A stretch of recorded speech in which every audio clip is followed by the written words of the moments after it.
When you have that notion that you're too old to undertake any endeavor, that is precisely the moment to seize it and get started with it. So welcome back to One Positive Lifestyle Change, and I want to expand upon my prior video. Now in the last video, I talked about direction, and with direction, I said that I felt that there was really only one of two different possibilities here. One possibility is to move forward. The other possibility is to move backwards. And that either one of those two choices have a physical and a cognitive impact.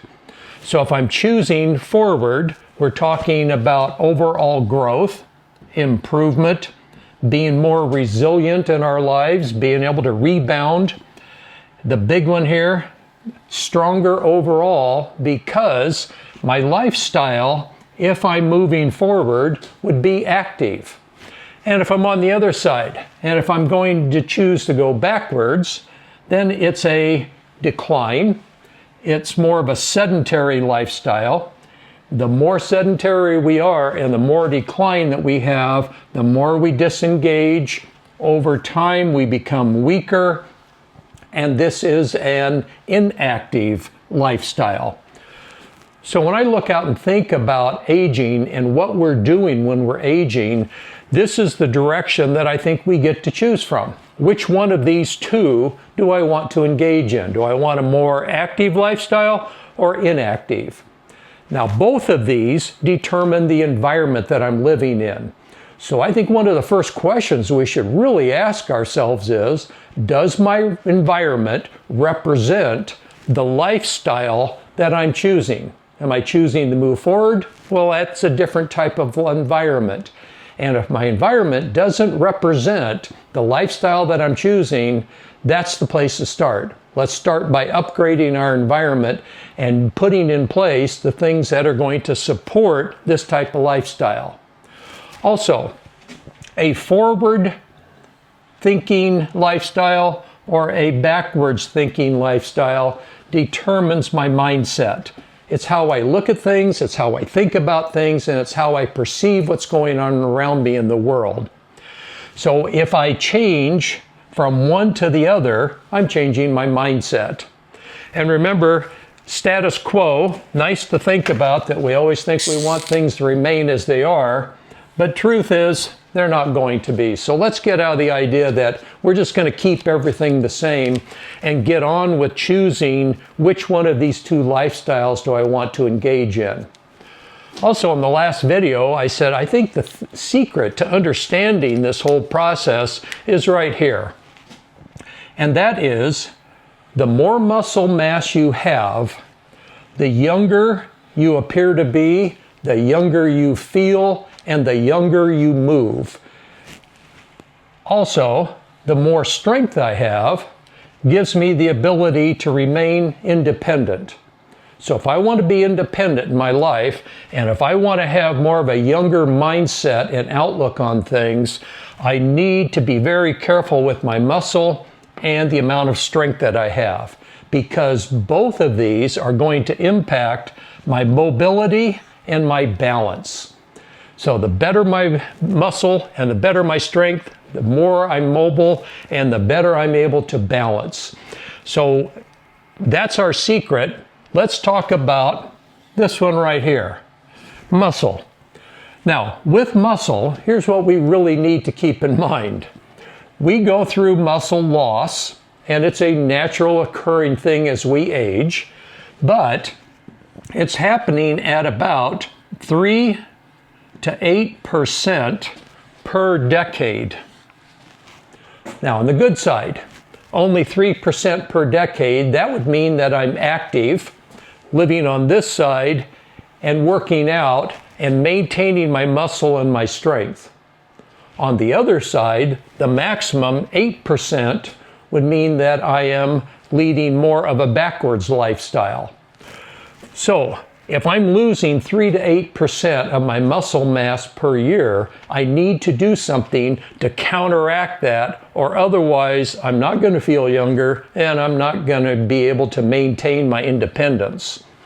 So muscle mass peaks in our lives someplace between 30 and 40 years old. Someplace in that age range, that's when we peak. From there on out, 3 to 8% per year on average is what we're losing. So let's look at it this way. If this is my 30s going up to my 80s, best case and worst case scenario. When I hit 60, I have already lost someplace between 9 to 24% of my muscle mass. 12 to 32 in my 70s, and by the time I hit 80, 15 to 40% of my muscle mass could be gone. Now, once I lose that muscle mass, it's difficult to get it back. Not impossible, but it requires a lot more effort to bring that muscle and strength back in. So we need to be doing something ahead of time to build that in, because I want to counteract what's naturally occurring. All right, let's talk about this number right here. In our 60s, we're going to see a change, because when we hit 60, for some reason, our muscle mass loss seems to accelerate. Now, why does that happen? Well, it's happening because of about 6 different changes that are going on in our bodies. One is we have a hormonal change naturally occurring. Second, protein synthesis goes down. Every day, every cell in our body is converting the food that we're eating into proteins. And when that synthesis declines, that means we need to be eating even more protein to counteract the loss that is naturally occurring. Our physical activity declines, our muscle and strength declines, our inflammation increases naturally, and our diet suffers. Now, these are the 6 things over here that are accelerating this right here. All right, so let's take a look at these. Out of those 6, what can I do something about? That's really the question.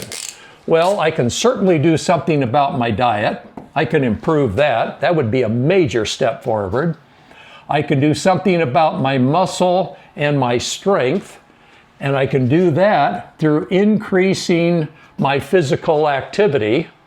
So the more active I am, the better I build that muscle and strength back in.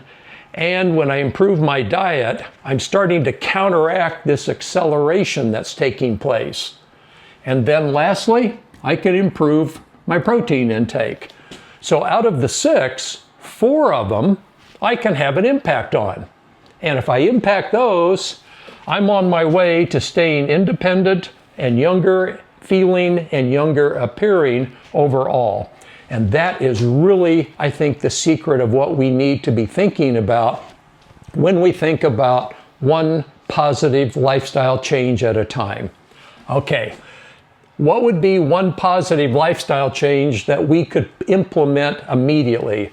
Because the weather's improving, you can get outside more often, and here's my recommendation to you as far as something to think about. Every single day, get at least 20 minutes outdoors in the sunlight. Just 20 minutes every single day, very doable.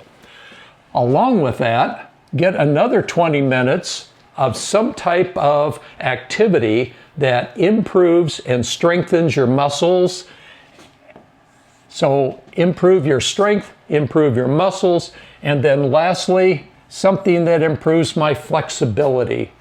So the more flexible I am, the more muscle and strength that I develop, now I'm really making some really positive lifestyle changes.